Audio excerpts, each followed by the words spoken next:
Properties of binary operation के अंतर्गत आज हम आइडेंटिटी एलिमेंट और इनवर्स ऑफ एन एलिमेंट ए इसको डिस्कस करेंगे।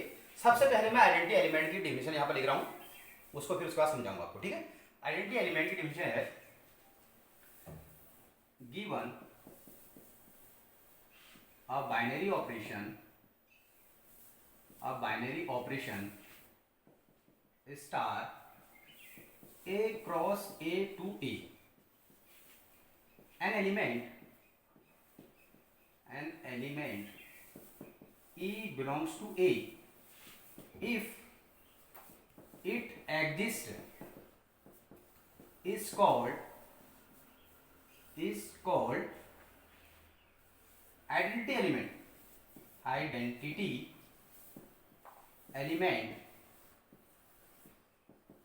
for binary operation star if A star E equals to E star A for all A belongs to capital A। ठीक है, देखिए यदि मेरे पास कोई एलिमेंट A है, ठीक है, इस A एलिमेंट को मैं किसके साथ ऑपरेट करूं, यहां पर मैंने यहां पर रिक्त स्थान छोड़ दिया है। A को मैं किसके साथ ऑपरेट करूं कि वापस मेरे को A मिल जाए। ठीक है, यदि ऐसा होता है कि A को किसी एलिमेंट के साथ ऑपरेट करके A अपना आइडेंटिटी नहीं खोता है, तो हम इस एलिमेंट को कहेंगे A का आइडेंटिटी एलिमेंट। ठीक है, आइडेंटिटी एलिमेंट, और इसको हम स्मॉल ई से डिनोट करते हैं। ठीक, अब देखिए मैं आपसे पूछूंगा कि ए को किसके साथ ऑपरेट करें कि मुझे वापस फिर ए ही मिल जाए। तो यशपाल कहता है कि सर ए में 0 को ऐड कर दीजिए आप, हमको ए मिल जाएगा। जबकि नितिन ने कहा कि सर ऐसा कर सकते हैं कि ए को हमने 1 के साथ मल्टीप्लाई करा तो तब भी तो हमको ये प्राप्त हो जाएगा। अब बताइए किसका आंसर सही होगा।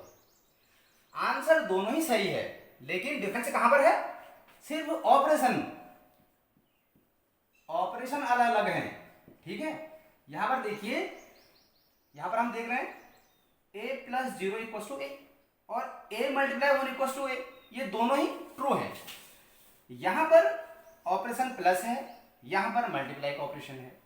तो जो 0 है ये भी आइडेंटिटी एलिमेंट है, 1 भी आइडेंटिटी एलिमेंट है, लेकिन 0 को हम कहेंगे ये आइडेंटिटी एलिमेंट कहलाया जाएगा। 0 identity element with respect two plus operation on set A, and 1 is also called identity element with respect to multiply operation on set ए। ठीक है, यानी 0 और 1 दोनों ही क्या है, आइडेंटिटी एलिमेंट है। चलो ये बात आपकी समझ में आ गई। अब देखिए यहां पर हम थोड़ा सा इसकी डिफिनेशन पर जाते हैं। यहां पर क्या है, an element E belongs to A if it exist is called identity element. देखिए मैंने एक साइड ये है ए, ये सेट हो सकता है कि नेचुरल नंबर का सेट हो, इंटीजर्स का हो, रेशनल नंबर का हो, या फिर रियल नंबर का, या कोई और भी सेट हो सकता है। अब ये जरूरी नहीं है कि हर सेट अपना आइडेंटिटी एलिमेंट रखता हो। जैसे फॉर एग्जांपल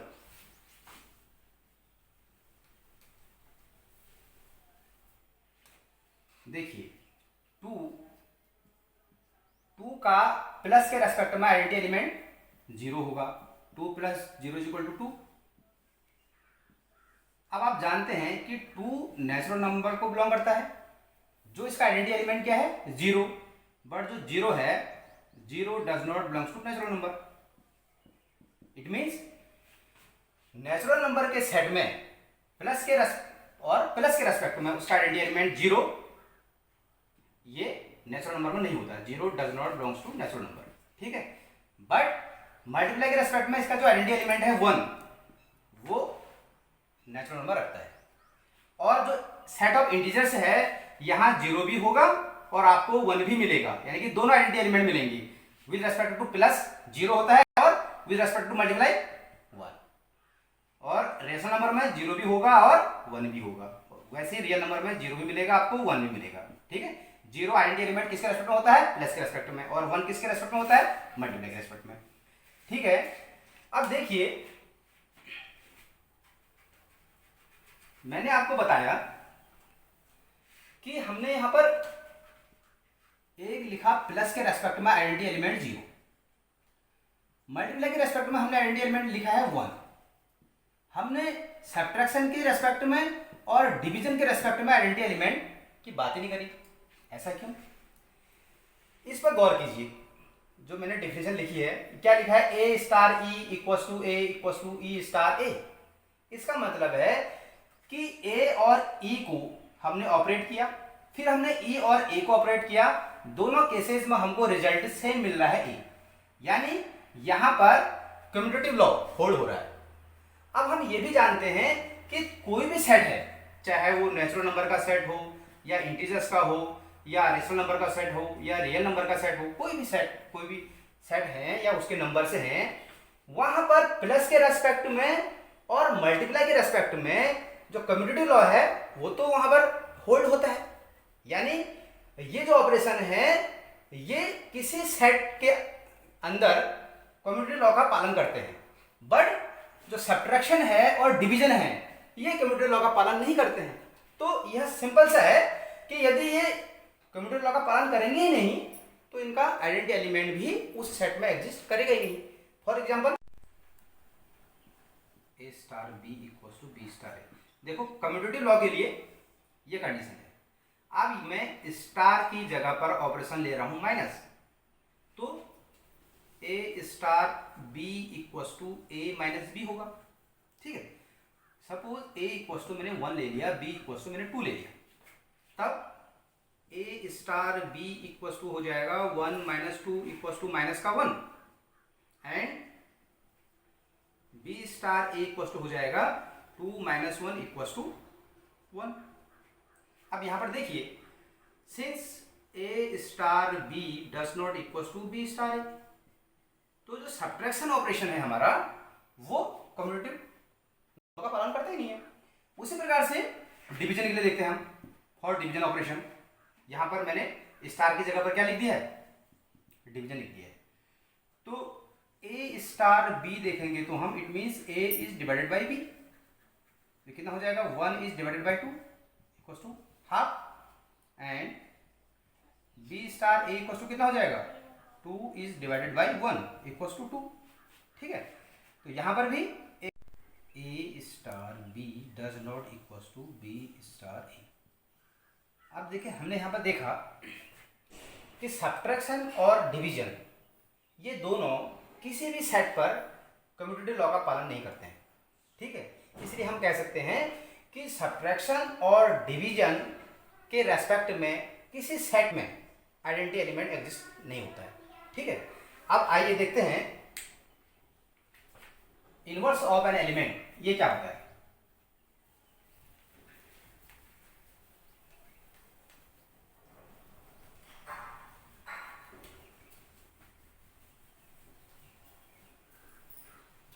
देखिए, given a binary operation star A cross A to A with identity element E belongs to A, an element A belongs to A is said to be invertible with respect to binary operation star if there exists an element B belongs to A such that A star B equals to E equals to B star E.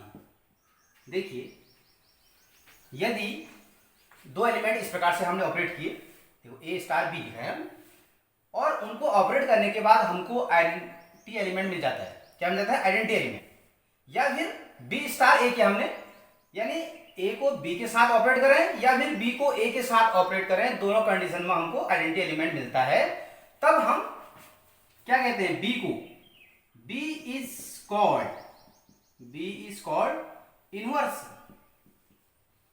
Inverse of A and is denoted by A inverse.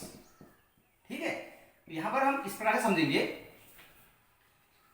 देखो ए है, ए को मैं किसके साथ operate करूं कि मुझे यहां पर आइडेंटिटी एलिमेंट मिल जाए। अब आइडेंटिटी एलिमेंट क्या होता है? उसको हम ई से डिनोट करते हैं। ठीक है, तो ये इस बात पर डिपेंड करेगा कि हमारा ऑपरेशन क्या है। अब ऑपरेशन जो स्टार जिसको मैं कह रहा हूं, या तो ये प्लस होगा या ये मल्टीप्लाई होगा। ठीक है, सपोज यहां पर मैंने प्लस ऑपरेशन ले लिया और मुझे प्लस के ऑपरेशन में पता है कि आइडेंटिटी एलिमेंट क्या होता है? जीरो होता है। तो बताइए ए में मैं क्या जोड़ दूं कि मुझे जीरो प्राप्त हो जाए? तो सिंपल सा है, माइनस है।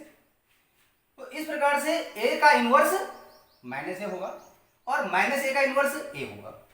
ठीक है, और दूसरी प्रकार से यदि मैं स्टार की जगह पर, स्टार क्या है? ऑपरेशन है, बाइनरी ऑपरेशन, इसकी जगह पर मैंने मल्टीप्लाई ले लिया, तो क्या होगा? ए को किसके साथ मल्टीप्लाई किया जाए कि मल्टीप्लाई के रेस्पेक्ट में आइडेंटिटी एलिमेंट क्या होता है? 1 होता है। ए को किसके साथ मल्टीप्लाई करूं कि मुझे 1 मिल जाए? तो आप सिंपल से है, कितना आएगा? 1/a। ठीक है, तो ए का जो इनवर्स होगा वो 1/a होगा या 1/a का इनवर्स a होगा। ठीक, यहां पर a does not equal to 0 लेंगे हम। ठीक है, तो 0 के अलावा और किसी का भी हम inverse with respect to multiply ज्ञात कर सकते हैं। जैसे 2 है, 2 का इनवर्स क्या होगा? -2 होगा विद रिस्पेक्ट टू प्लस, और 2 का inverse with respect to multiply क्या होगा? 1/2 होगा। ठीक है, हमने छोटी क्लासेस में पढ़ा है योज्य प्रतिलोम और गुणात्मक प्रतिलोम।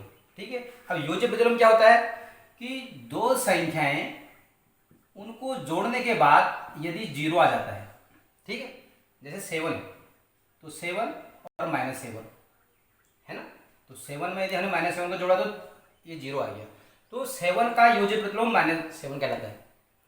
उसी प्रकार से गुणात्मक प्रतिलोम है। सपोज कि यहाँ पर मैंने 1/7 लिखा है, तो इसको किसके साथ मल्टीप्लाई करूँ कि मुझे 1 प्राप्त हो जाए? तो 1/7 का गुणात्मक प्रतिलोम 7 या 7 का गुणात्मक प्रतिलोम 1/7। अब इसका मतलब ये है कि जो हमारा ये 0 ये 1 है, 0 और 1 ये क्या है? आइडेंटिटी एलिमेंट है। तो आइडेंटिटी एलिमेंट के से ही हम जो है योज्य प्रतिलोम या गुणात्मक प्रतिलोम ज्ञात कर सकते हैं, है ना। तो ये यहाँ पर इसका यूज भी हो गया। Thank you.